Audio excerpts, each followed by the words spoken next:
할렐루야. 네, 오늘은 2월 셋째 주일이 되겠습니다. 이제 우리 다 같이 일어나시겠습니다. 여호와 하나님께 찬양으로 영광 올리시겠습니다.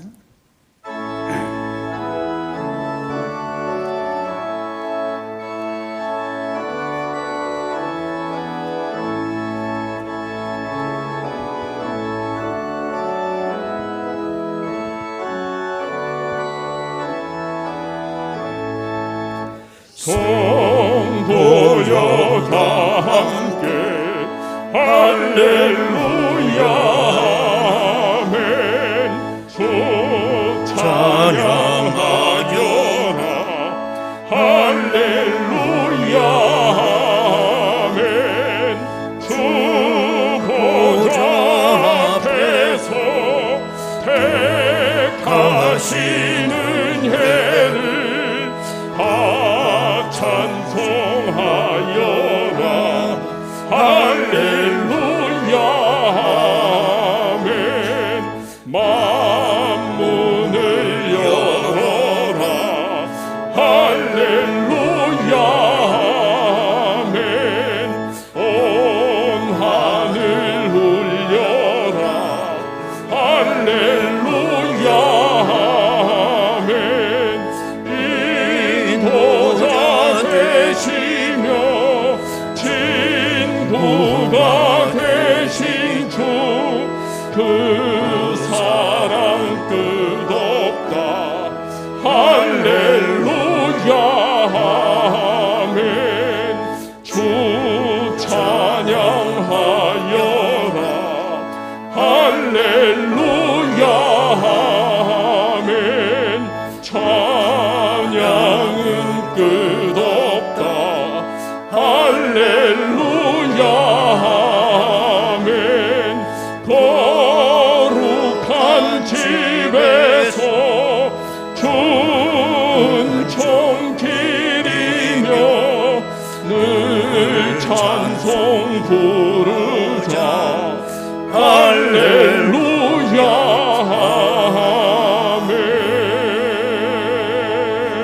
아멘. 오라 우리가 여호와께 노래하며 우리의 구원의 반석을 향하여 즐거이 외치자. 우리가 감사함으로 그 앞에 나아가며 시를 지어 즐거이 그를 노래하자. 오라 우리가 굽혀 경배하며 우리를 지으신 여호와 앞에 무릎을 꿇자. 거룩하신 아버지 하나님, 거룩한 이날 주의 이름으로 모인 모든 백성들이 하나님의 영광을 찬송합니다. 저희들을 영원한 하나님의 나라 백성으로 삼아주심을 감사드립니다. 이 시간 어떤 모습, 어떤 심령으로 나왔든지 하나님의 인애를 힘있게 하시고 들려주시는 하나님의 음성에 귀를 기울일 수 있도록 변화시켜 주옵소서. 주여, 이 예배에 임재하시사 신령과 진정으로 드리는 이 예배를 홀로 연락하여 주옵소서. 예수님의 이름으로 기도드리옵나이다. 아멘. 이제 다 같이 신앙 고백하오니 나는 전능하신 아버지 하나님 천지의 창조주를 믿습니다. 나는 그의 유일하신 아들 우리 주 예수 그리스도를 믿습니다. 그는 성령으로 잉태되어 동정녀 마리아에게서 나시고 본디오 빌라도에게 고난을 받아 십자가에 못 박혀 죽으시고 장사된 지 사흘 만에 죽은 자 가운데서 다시 살아나셨으며 하늘에 오르시어 전능하신 아버지 하나님 우편에 앉아 계시다가 거기로부터 살아있는 자와 죽은 자를 심판하러 오십니다. 나는 성령을 믿으며 거룩한 공교회와 성도의 교제와 죄를 용서받는 것과 몸의 부활과 영생을 믿습니다. 아멘.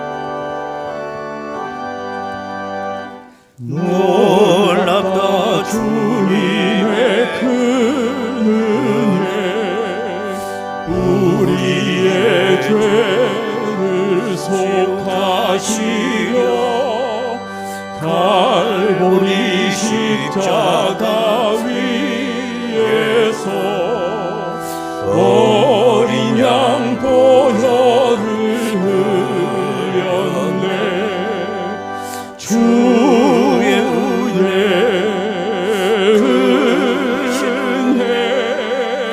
우리의 죄를 다 씻었네. 주의 은혜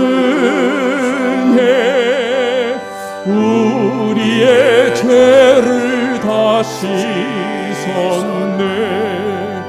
죄악은 성난 파도 같이 우리 영혼을 위협하나 헤아릴 수 없는 주 은혜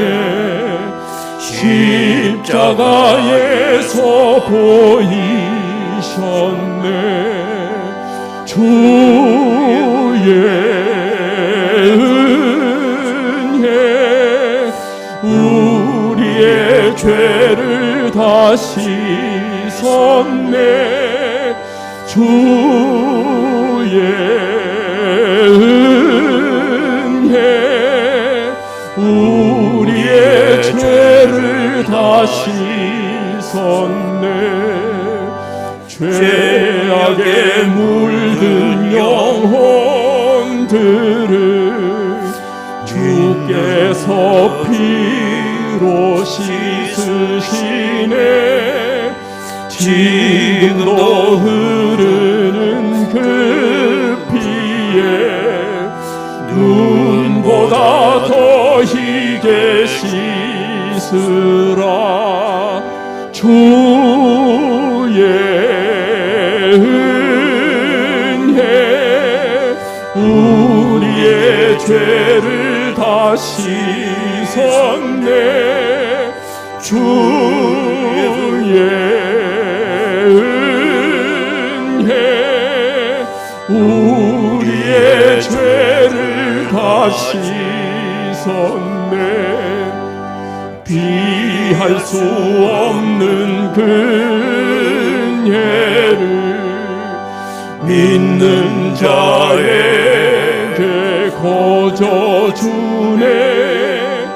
형제여 주 앞에 나와서 더 지체 말고 곧 받으라.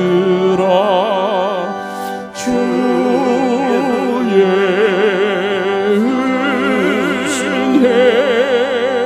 우리의 죄를 다 씻었네. 주의 은혜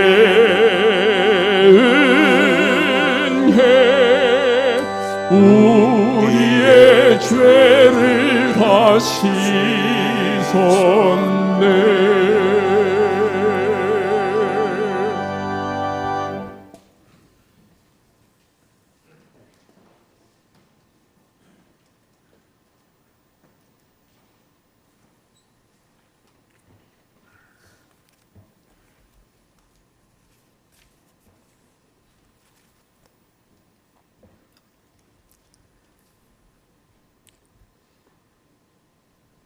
어린이와 같이 자기를 낮추는 자에게 천국에서 높여주며 가난한 심령, 정결한 심령에 천국을 허락하신 하나님의 은혜를 감사합니다.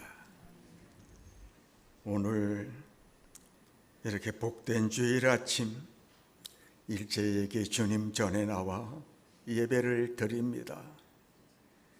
이 시간 성령께서 우리들 심령 속에 오셔서 예배를 통하여 다시 주님을 만나는 귀한 시간 되게 하여 주옵소서. 아버지, 여러 가지 세상 일로 인해서 상처를 주고받으며 갈등과 또 여러 가지 불편한 우리 인간관계, 하나님 서로 용서하며 서로 격려하며 위로하며 작은 천국을 이룰 수 있도록 아버지, 저희들에게 주님을 처음 만났던 그 첫사랑 다시금 회복시켜 주시고, 아버지, 그 마음으로 주님을 섬기며 다시 우리 신앙이 젊어지게 하여 주시기를 원합니다. 아버지, 우리의 기도가 응답받는 그러한 예배가 되기를 원합니다. 금년 한 해 우리가 교회에서나 어디서나 예배드리며 주님을 마음에 영접하는 이 귀한 시간이 세상의 어떤 것보다 소중한 것으로 여기고 늘 주님을 찬송하며 묵상하며 우리들 심령 속에 하나님이 주시는 기쁨과 평안으로 넘치는 삶이 되게 하여 주옵소서. 하나님 감사합니다. 특별히 60년 전 아주 어려운 농촌 지역 이곳에 고천중앙교회를 세워주시고 오늘날까지 성장하고 부흥하도록 주님께서 만 가지 은혜를 베풀어 주셨음을 감사합니다. 또한 교회를 위하여 마음을 들이며 물질을 들이며 몸으로 헌신한 기원 집권자들의 손길도 있습니다. 하나님, 하늘의 상급을 바라보고 기뻐하며 감사하는 남은 여생이 되게 하여 주시고, 혹시라도 작은 나사로와 같이 고통 중에 어려운 가운데서 신앙생활하는 분들이 있습니다. 아버지, 특별히 위로하여 주시고 천국을 의식하면서 고난을 극복할 수 있는 믿음의 용사들이 되게 하여 주옵소서. 하나님, 지금 세계는 지진과 전쟁으로 많은 어려움을 당하고 있습니다. 하나님, 저들을 위로하여 주시고 도와주시기를 원합니다. 말세지말이 가까운 것 같습니다. 아버지, 지금은 잘 때가 아니고 깨어서 근신하며 주님 맞을 준비할 수 있는 지혜로운 청지기들이 다 되게 하여 주옵소서. 세우신 목사님, 특별히 달란트를 많이 주시고 은사를 많이 주셔서 진실하게 30여 년을 봉사하셨는데 이제 남은 목회도 주님 붙들어 주시고 정말로 교회를 사랑하고 양떼를 사랑하는 참목자로서 승리자로 한경준 목사님을 닮은 그러한 위대한 목사님 되게 하여 주옵소서. 아버지, 그 성가대 위에 은혜를 주시고 지휘자분에게 영권을 주시고 온 대원들에게 은혜를 주셔서 신령한 차장으로 하나님께 영광 돌리게 하여 주옵소서. 예수님의 이름으로 기도합니다. 아멘.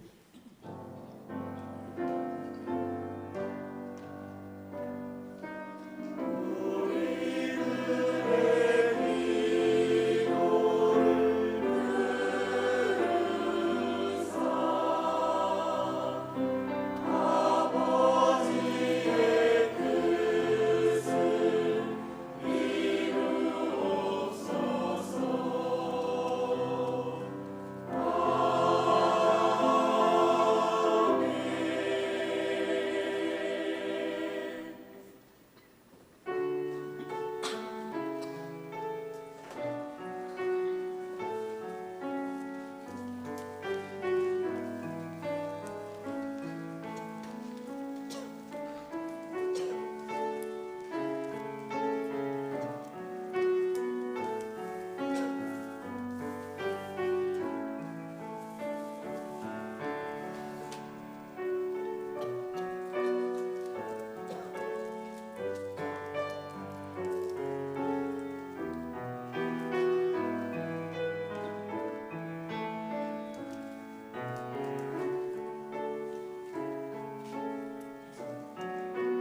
하나님 아버지, 오늘은 또 저희들이 장학주일로 정하고 작은 소자에게 냉수 한 그릇을 대접하는 것이 곧 나에게 한 것이라고 우리 주님 말씀하셨습니다. 주님을 대접하는 마음으로 이 주일을 지킬 수 있도록 인도하시니 감사합니다. 하나님 아버지, 이 어려운 때에 이것이 더 오병이의 기적을 이루게 하시고 하나님의 놀라운 그 뜻을 이루어가는 이 복된 예물이 될 수 있도록 인도하여 주옵소서. 이 재단에서 자라나고 있는 우리 꿈나무들에게 복을 내리시고 하나님 아버지, 각 교회마다 교회 학교가 운영될 수 없을 정도로 다음 세대가 줄어들고 있습니다.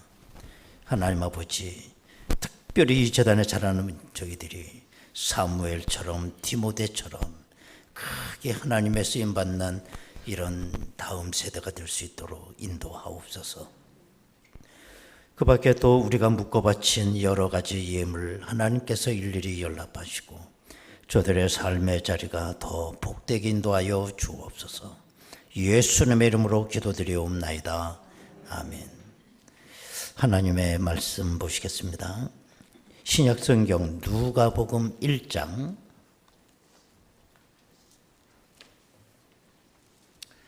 누가복음 1장 1절에서 4절까지 말씀이 되겠습니다. 누가복음 1장 1절에서 4절까지 우리 중에 이루어진 사실에 대하여 처음부터 목격자와 말씀에 일꾼된 자들이 전하여 준 그대로 내력을 조술하려고 붓을 든 사람이 많은지라. 그 모든 일을 근원부터 자세히 미루어 살핀 나도 데오빌로 각하에게 차례대로 써 보내는 것이 좋은 줄 알았노니 이는 각하가 알고 있는 바를 더 확실하게 하려 함이로라. 아멘.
할렐루야.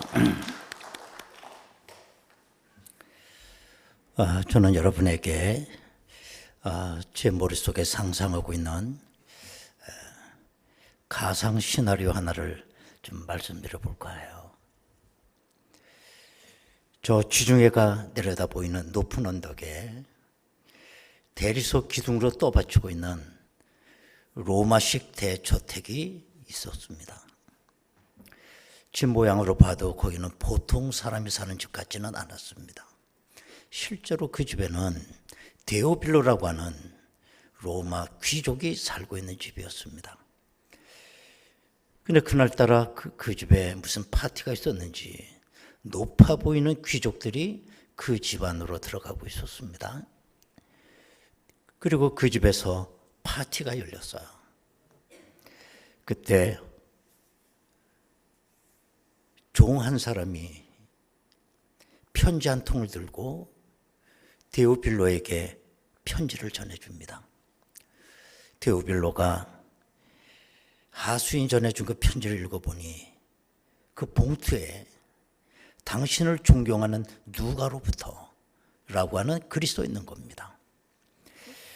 그러자 데오빌로는 잠시 후에 그 하객들 앞에 서게 됩니다. 참 죄송합니다. 여러분과 끝까지 같이 시간을 가질 계획이었지만 내가 급한 사정이 있어서 조금 이 식사 시간을 일찍 끝내야 될 것 같습니다. 제가 다음에 기회가 있으면 꼭 여러분들을 다시 모시겠습니다. 그렇게 인사를 했습니다. 그리고 이 데오빌로는 그 편지 한 통을 들고 급히 자기 서재로 뛰어들어왔어요. 편지를 뜯어 편지 내용을 읽으면서 데오빌로의 두 눈에는 눈물이 흐르기 시작했습니다. 빠른 속도로 그 긴 편지를 다 읽었습니다.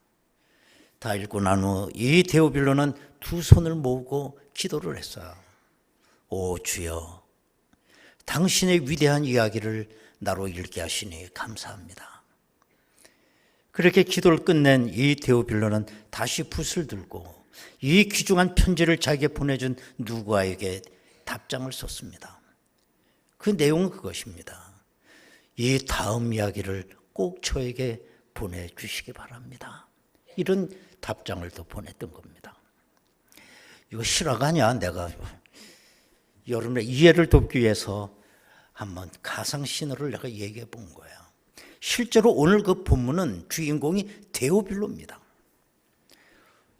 이 데오빌로는 보통 사람은 아니었습니다. 오늘 3절에 보면 그 모든 일을 근원부터 자세히 미루어 살핀 나도 데오빌로 각하에게 차례대로 써 보내는 것이 좋은 줄 알았노니, 여기에 보면 데오빌로에게 각하라고 하는 이 호칭을 붙인 걸 볼 수가 있어요. 우리나라에서는 이 각하라고 하는 호칭을 몇 사람에게 붙입니까?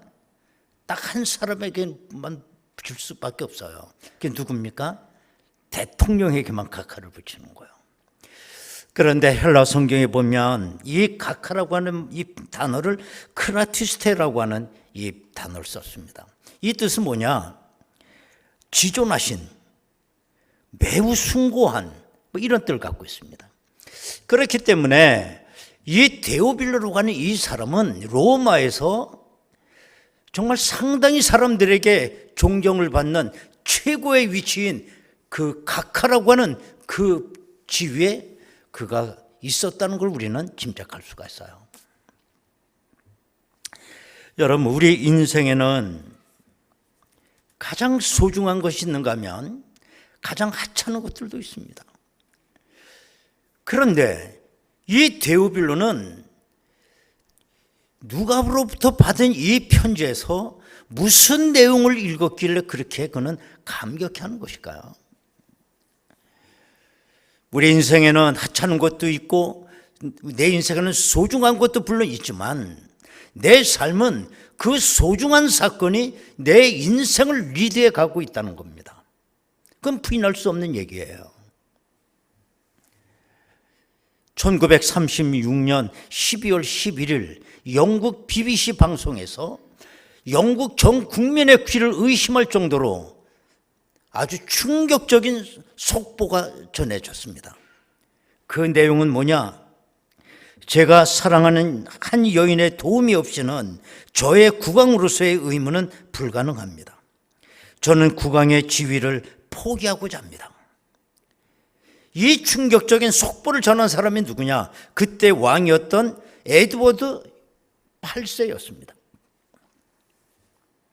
이 에드워드는 심슨 여인이라고 하는 미국 여인을 사랑하게 되었는데, 그 심슨 부인이라고 하는 그 여인은 이혼 경력이 있었고 신분이 평민 출신이었습니다. 그렇기 때문에 영국 왕실 관례에 따라서 이 여인은 왕족이 될 수 없는 여인이었어요. 그러나 이 왕과 이 여인이 열애를 한다고 하는 소문이 국민들에게 알려 퍼지게 되자 영국 의회에서도 결혼은 안 된다고 하는 반대 결의를 했습니다. 그리고 영국 전 국민이 두 사람의 결혼을 반대했던 거예요. 이렇게 되자 결국 한 여인을, 이 에드워드, 이 왕은 한 여인을 사랑하기 위해서 왕의 자리를 내던지게 돼요. 그리고 이 에드워드 뒤를 이어서 엘버트라고 하는 남동생이 그 왕을 이어가게 되는데, 그 엘버트라고 하는 그 사람이 조지 6세입니다. 그런데 이 조지 6세는 선천적으로 말을 더듬는 말더듬이의 장애를 갖고 있었어요. 그래서 그가 왕위를 수행해 나가는 그 과정을 영화로 만들었습니다. 그것이 뭐냐? 킹스 스피치라고 하는 그 영화였어요. 그 영화는 나중에 아카데미 작품상, 아카데미 감독상, 각본상, 나무주연상 4개 아카데미 상을 휩쓰는 아주 명작이 된 거예요. 이 에드워드와 심슨 부인의 그 뜨거운 사랑, 그 다음에 프랑스에서 결혼식을 올리게 되는데 아주 초라한 결혼식이었어요.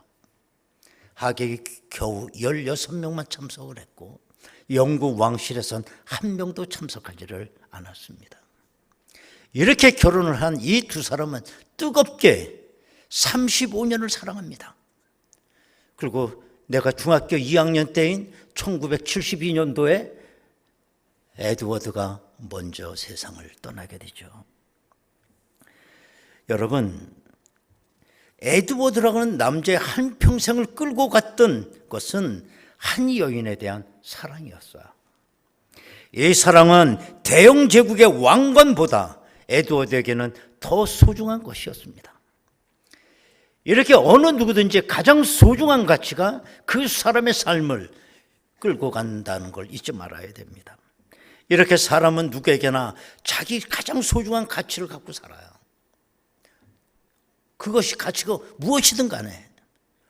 그런가 하면은 누구든지 자기의 가장 슬펐던 사건도 있고 어떤 사람에게는 가장 행복했던 순간도 있었을 겁니다. 만약에 데오빌로에게 당신의 가장 위대한 가치는 무엇입니까? 라고 묻는다면 그는 뭐라고 대답했겠어요? 나는 대로마 제국의 귀족으로 태어난 걸 가장 영광으로 생각합니다.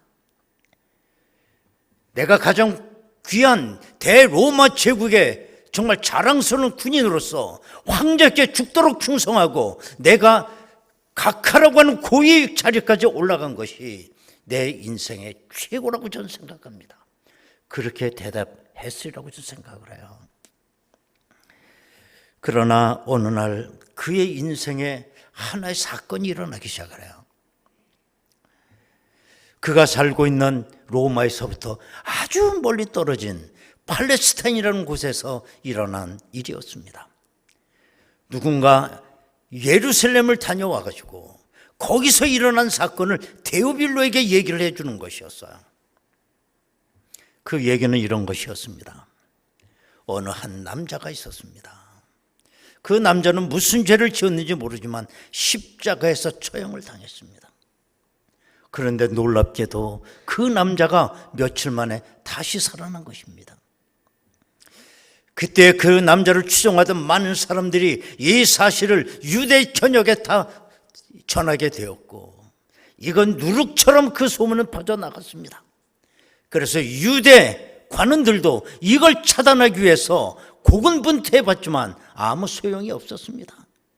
결국 유대 관원은 그 남자를 추종하는 사람들을 감옥에 가두고 핍박을 했지만 아무 소용이 없었습니다. 그런 얘기를 전해주는 것입니다. 그리고 얼마 후에 다시 살아났다고 하는 그 남자에 대해서 보다 소상하게 구체적으로 또 얘기가 들려지게 돼요. 그때 다시 살아난 그 남자는 예수였다는 것입니다. 그는 베들레헴에서 태어났을 뿐만 아니라 그는 평소에 나는 하나님의 아들이라고 그랬다는 거예요. 하나님의 아들이 왜 이 세상에 왔느냐? 이 세상 사람을 구원하기 위해서 왔다고 그렇게 전했다는 것입니다. 그는 얼마나 능력이 많았는지 수많은 병자를 고쳤고 죽은 자도 살렸다는 것입니다. 또 뿐만 아니라 그분이 전하는 말씀에는 얼마나 권세가 있었는지 사람들이 그 말씀을 듣고 회개를 하게 되었고 새 사람으로 변화가 되었다는 거예요. 그때 당시 로마가 이스라엘을 식민지 삼고 있었지만 그 예수라고 하는 분은 완전한 자유인이었습니다.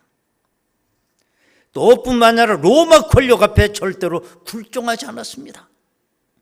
그리고 그분은 로마보다 더 위대한 하늘나라를 선포했습니다.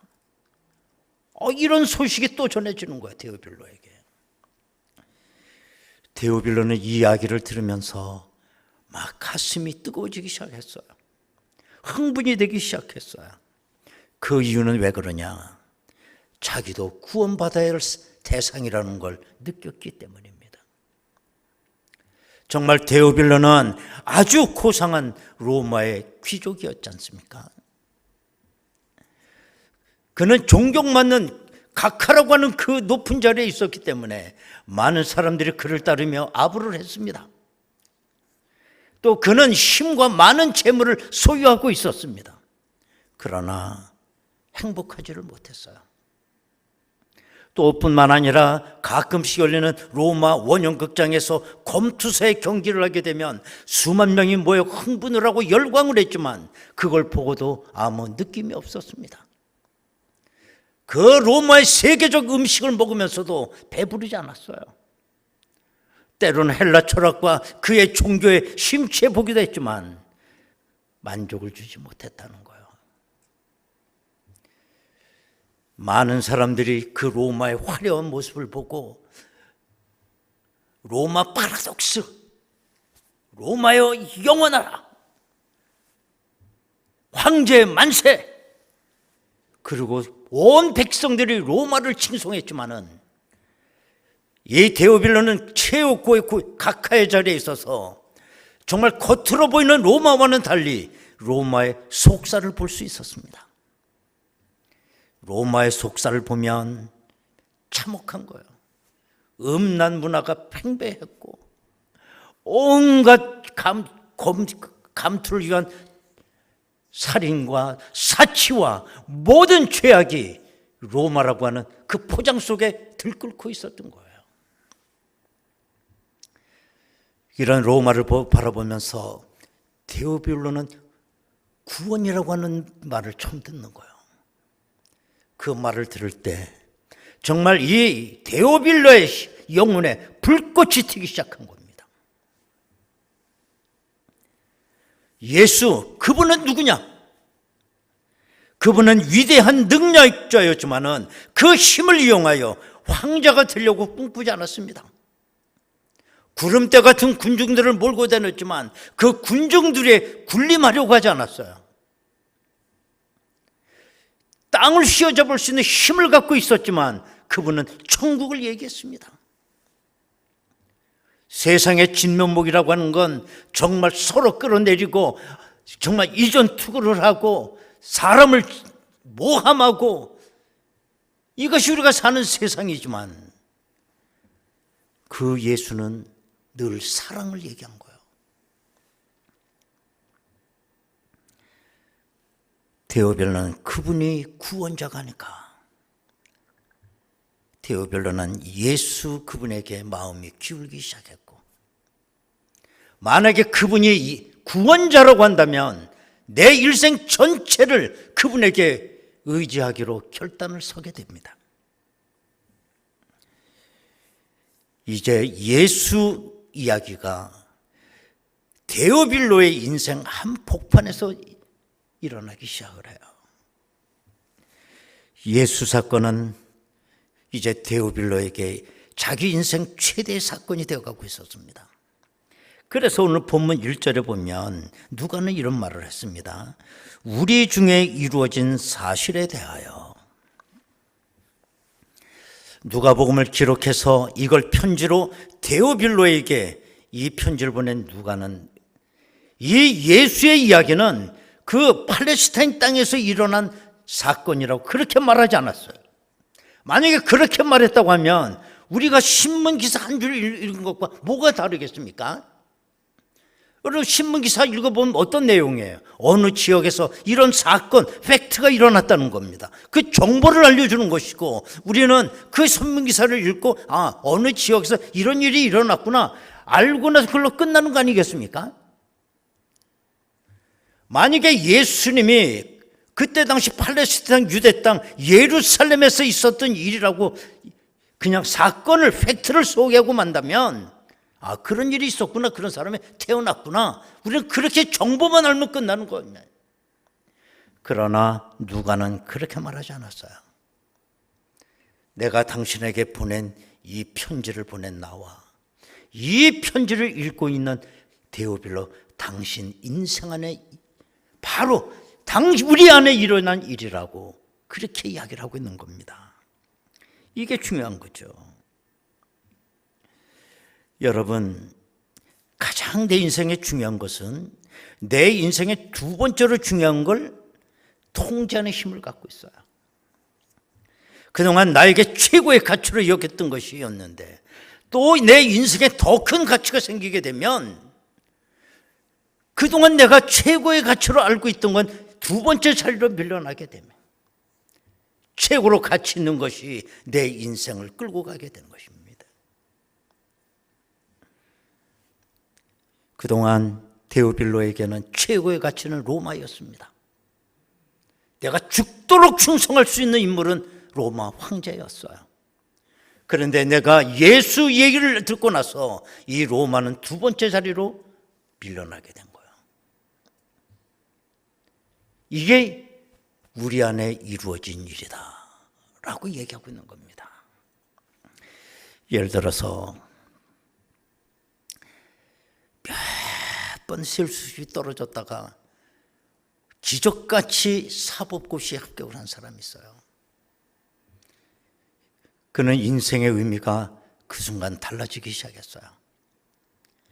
그런데 그가 이 수중에 아주 거액을 놓고 있었는데 합격자 발표를 보고 집에 돌아오는 오중에 그 돈을 날치기를 당한 거예요. 그래도 이 사람은 견딜 수 있습니까? 없습니까? 있어요? 없어요? 견딜 수 있어요. 왜? 최고의 가치를 얻었으니까. 두 번째 건 좀 속상하지만 그래도 견딜 수 있어요. 그런데 만약에 사법고시에 떨어지고 오는데 그 돈까지 잃어버렸다. 그렇게 되면 어떻게 될 거예요? 견딜 수 없죠. 아마 이 사람은 자살을 했을지도 몰라요. 이 성도 여러분, 오늘 예수 이야기가 내 인생 안에 이루어진 일이 되기를 원해요. 신문기사에 읽는 것처럼 그때 있었던 얘기로 끝나고 말지 않기를 바랍니다. 오늘 우리가 여기서 예배를 드리고 있습니다. 설교 시간을 통해 복음을 듣고 있어요. 가만히 한번 생각해 보십시오. 2000년 전에 누가가 기록했던 누가복음을 편지로 읽고 있는 이 데오빌로하고 오늘 이 복음을 귀로 듣는 우리들하고 차이가 뭐가 있나요? 만약에 오늘 듣는 이 복음의 메시지가 내 인생 안에서 일어나는 이런 일이 되고 사건이 된다고 한다면 여러분의 가치관은 오늘 이 시간 바뀌게 될 거예요. 그러나 오늘 내가 전하는 이 복음의 메시지가 2000년 전에 예루살렘에서 그런 일이 있었다더라라고 하는 하나의 신문 기사 하나를 읽듯이 정보를 갖고 가는 시간이라고 한다면 여러분 인생의 가장 귀중한 지금 한 시간을 그냥 낭비하고 있는 겁니다. 그래도 예배를 드렸으니 예배의 의미를 한번 굳이 붙인다고 한다면 내 속에서 죄책감을 없애기 위해서 종교의식을 하고 돌아가는 그 이상 그 이하도 아닙니다. 오늘 내 귀에 들려진 그 복음이 내 안에서 이루어진 사실이 되어야 되는 거예요. 그럴 때 내 인생이 변하게 되는 것입니다. 코바디스를 지은 폴란드의 작가 생케비치라고 하는 분이 또 쓴 작품이 하나 있죠. 검은 바위 속에 비치는 빛이라고 하는 단편 소설이에요. 거기에 주인공이 카미온카라고 하는 이 주인공입니다. 이 사람은 조각가였어요. 이 사람은 대단한 자존심이 강했을 뿐만 아니라 자기는 세계 최고의 예술가라고 하는 자부심을 갖고 산 사람이에요. 어느 날 이 카비온카가 아주 호르스름한 자기 작업실로 들어와요. 그도 이제 나이가 많았고 몸은 쇠해졌습니다. 힘이 들었는지 그는 창가에 있는 자기 침대에 잠깐 누웠습니다. 그리고 창문 밖을 멍하니 내다봤어요. 그때 놀라운 사건이 벌어져요. 그 창문에서 어마어마한 빛이 막 작업실 안으로 들어오더니 작업실을 다 녹여버리는 거예요. 빛이. 그 순간에 이 자기 자신이 붕 뜨는 거예요. 그러면서 자기가 저 푸른 창공에 떠 있는 거예요. 그는 거기서 밑을 내다보게 됐습니다. 그 많은 마을들이 있는 가운데 초라한 마을이 보였어요. 거기를 이렇게 들여다봤더니 회색 칠이란 어느 호르스만 건물에 창문 하나가 있는데 창문을 이렇게 들여다보니 어떤 늙은 사람이 쇠해져가지고 입을 딱 벌리고 움직이지 않고 누워있는 거예요. 가만히 보니 그것이 죽어있는 자기 자신의 모습이었습니다. 그리고 이 단편 소설은 끝나는 거예요.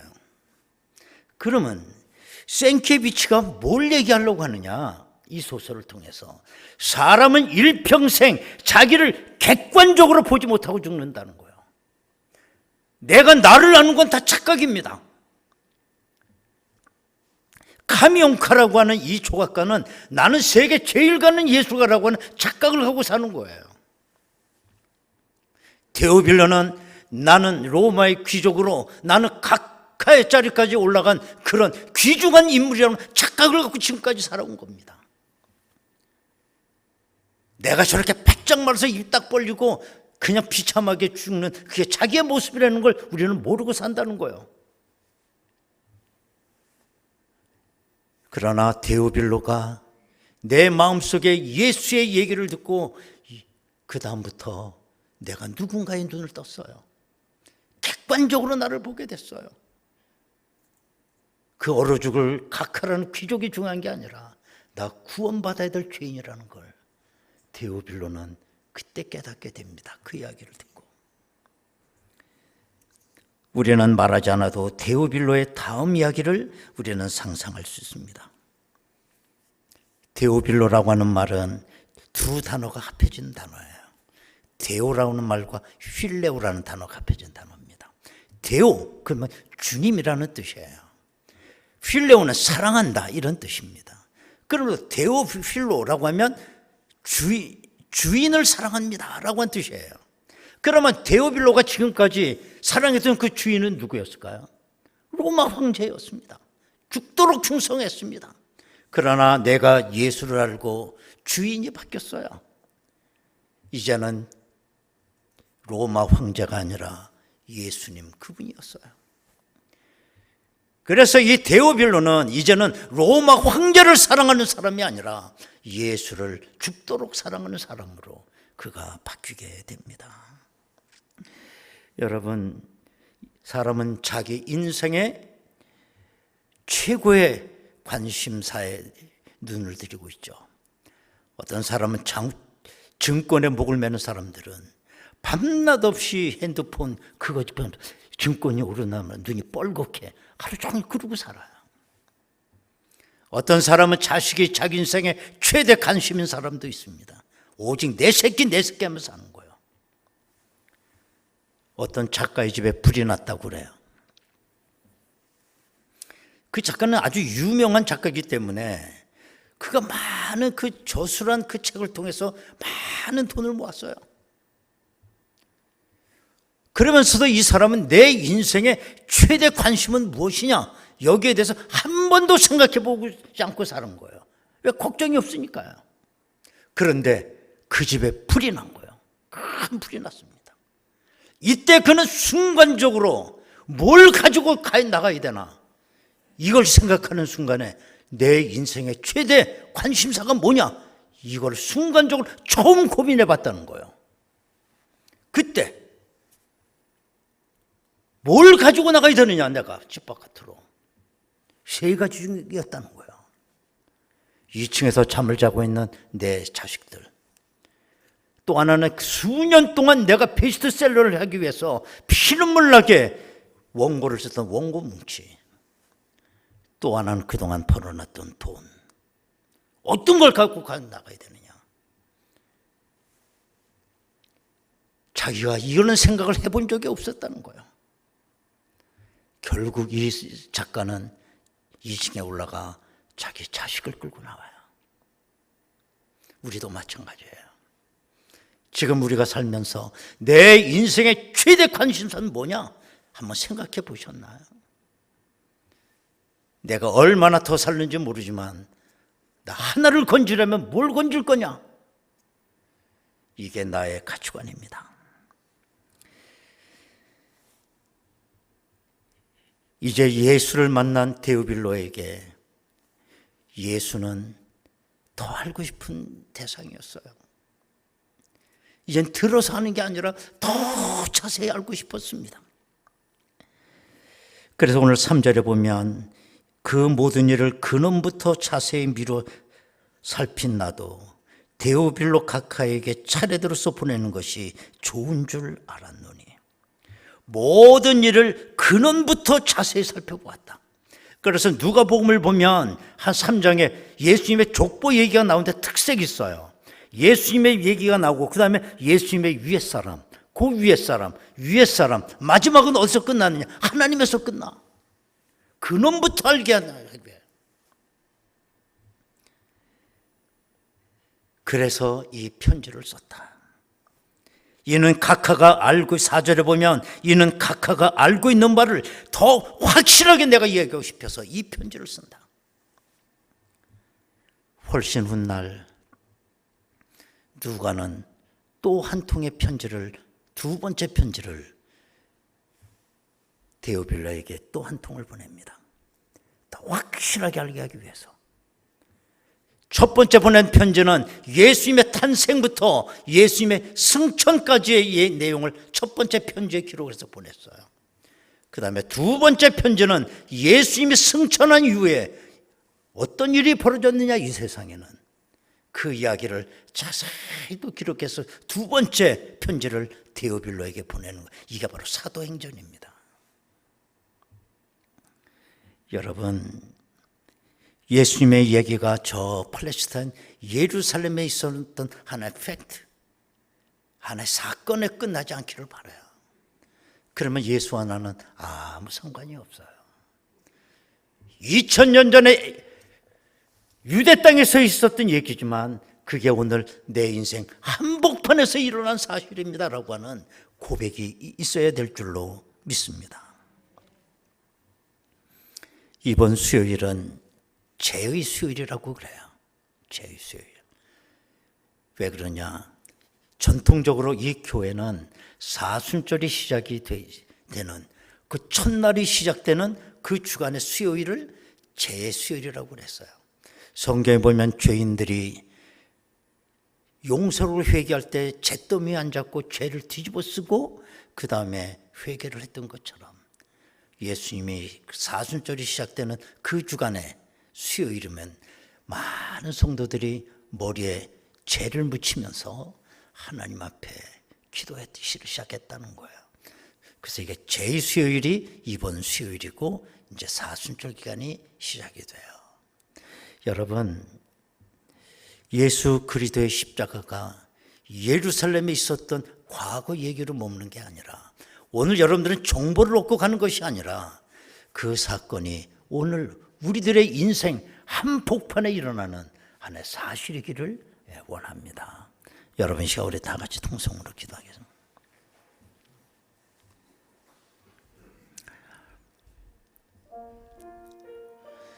우리가 이 자리에 예배 자리에 앉은 것은 예수에 대한 정보 하나 얻기 위해서 우리는 모인 건 아닙니다. 내게 들려진 이 복음은 오늘도 내 가슴속, 내 인생 한가운데 일어난 사실입니다. 대오별로 최고의 가치는 로마였지만 내가 예수 얘기를 듣고 로마는 두 번째가 되어버렸습니다. 데오빌로는 예수를 알고 싶었습니다. 더 자세하게 알려달라고 했습니다. 목이 말랐습니다. 하나님 아버지, 이번 주간부터 사순절이 시작이 됩니다. 십자가 사건이 예루살렘에 있었던 신문 기사에 나온 이야기를 우리가 듣고 있는 얘기가 아니라 그 십자가의 이야기는 오늘 내 인생 한 중심에 일어난 사실이 되게 하여 주옵소서. 다 같이 통성으로 기도합니다. 은혜로우신 아버지 하나님, 감사드립니다. 오늘 데오빌로 이야기를 우리가 들으면서 하나님 아버지, 오늘도 내 귀에 들려오는 이 복음은 2000년 전의 이야기를 하는 것이 아니라 오늘도 내 인생 한 중심에서 일어나는 하나의 사건이기를 원하고 나의 이야기가 되기를 원하고 오늘도 내 가슴속에 이루어진 사실이기를 원합니다. 하나님 아버지, 오늘날 많은 사람들이 형식적 그리스도인은 많습니다. 십자가의 역사가 그 심령 속에 일어나고 있는 제자와 같은 성도는 별로 없습니다. 하나님, 정보 들려고 내가 이 아침부터 나온 것이 아니라 바로 그 이야기가 내 인생에 이루어졌기 때문에 오늘 나는 이 자리에 감사하며 나와 있습니다. 이제는 나의 가치관이 송두리째 변하기를 원하고 예수 이야기는 내 인생의 최고의 가치, 최고의 사건이 되게 하여 주옵소서. 은혜로우신 아버지 하나님, 내 귀에 들린 이 예수의 이야기는 신문기사 한 토막을 읽은 사건이 아니라 내 중심에 일어난 내 인생의 최대의 사건이 되게 하옵소서. 예수님의 이름으로 기도하옵나이다. 아멘. 우리 복음성가 중에 이제 내가 살아도라고 하는 복음성가가 있습니다. 우리 다시 한번 불러보겠습니다.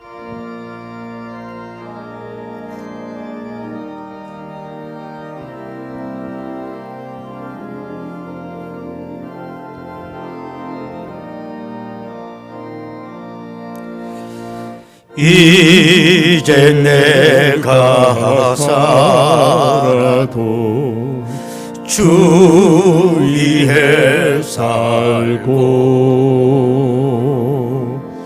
이제 내가 죽어도 주 위에 죽네. 하늘 영광 보여주며 날 오라 하네. 할렐루야 찬송 찬송하며 나으게 갑니다. 그러므로 나는 사나 죽으나 주님 것이요 사나 죽으나 사나 죽으나 날 위해 피 흘리신 내 주님의 것이요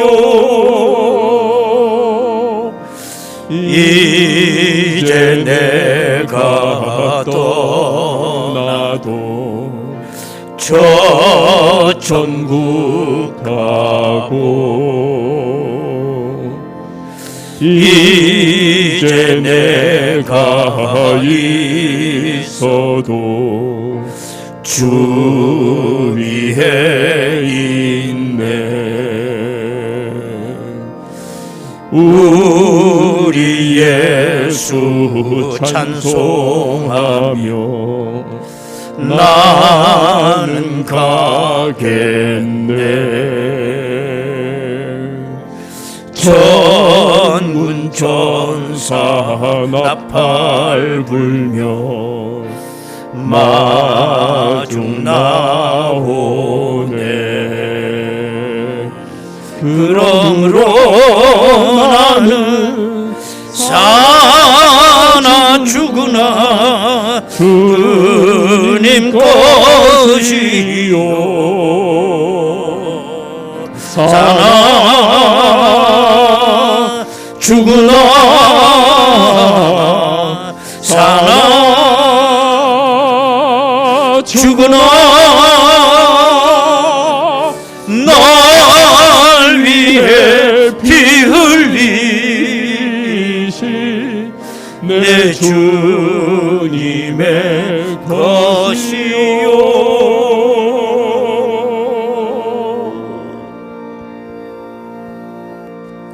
광고 말씀입니다. 말씀드린 대로 이번 수요일 제수요일이고 아울러 사순절 기간이 다음 주간부터 시작이 됩니다.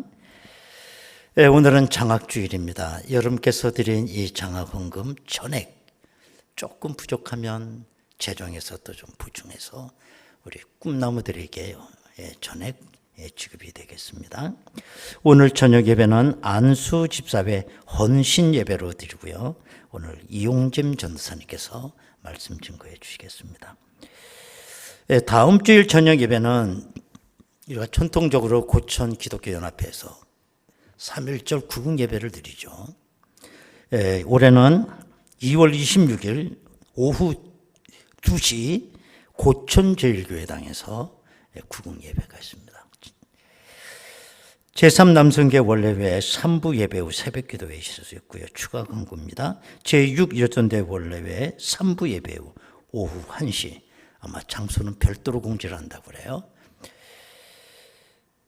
또 바리스타 교육생부 지난주에 자세히 광고를 드렸습니다. 좀 많이 지원해 주시기 바라고요. 우리 금요심야 기도회 피아노로 반주로 봉사하실 분 2명이 확보가 됐어요.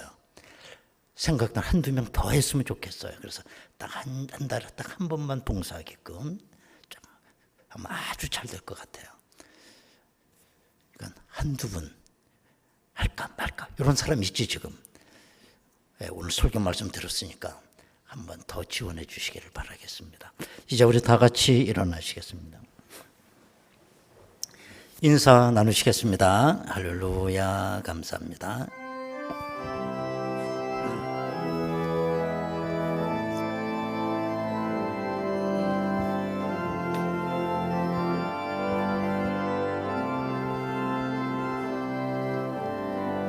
이 땅에 돈과 소나무와 부 가득한 죄악 용서하소서.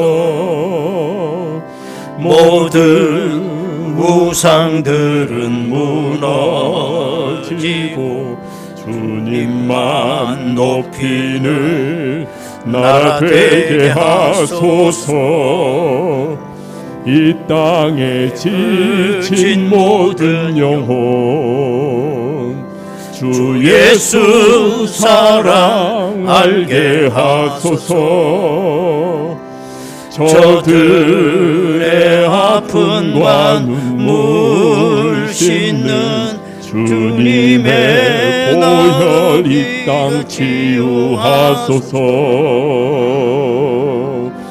이 땅에 주님 교회 위해 하늘의 생기 부어주소서. 열방을 치유하는 주 백성 주님의 군대를 일으켜 주소서. 성령의 새바람 이 땅에 불어오소서. 주의 영 그 생기로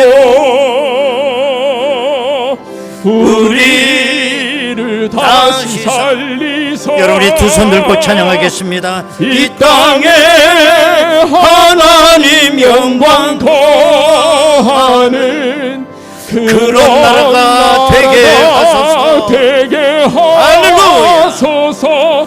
열방에 하나님 영광 비추는 그런 나라가 되게 하소서.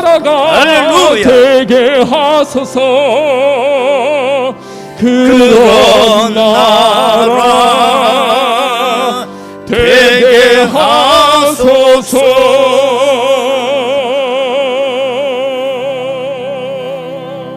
할렐루야. 아버지께 박수로 영광 올립니다. 아멘. 지금은 우리 주 예수 그리스도의 은혜와 아버지 하나님의 극진하신 사랑하심과 성령님의 감동하시고 내주 충만 교통 역사하심이 오늘 예루살렘에서 일어난 예수의 이야기가 내 중심에 일어난 사건이 되고 바로 나를 향한 귀한 이야기가 되고 그 이야기를 들음으로 내 인생 전체가 바뀌며 최대 관심사가 바뀌며 나머지 여생을 주님의 영광을 위하여 살아가기를 원하는 저희들 심령 위에 지금으로부터 영원토록 함께 하시옵기를 간절히 축원하옵나이다. 아멘.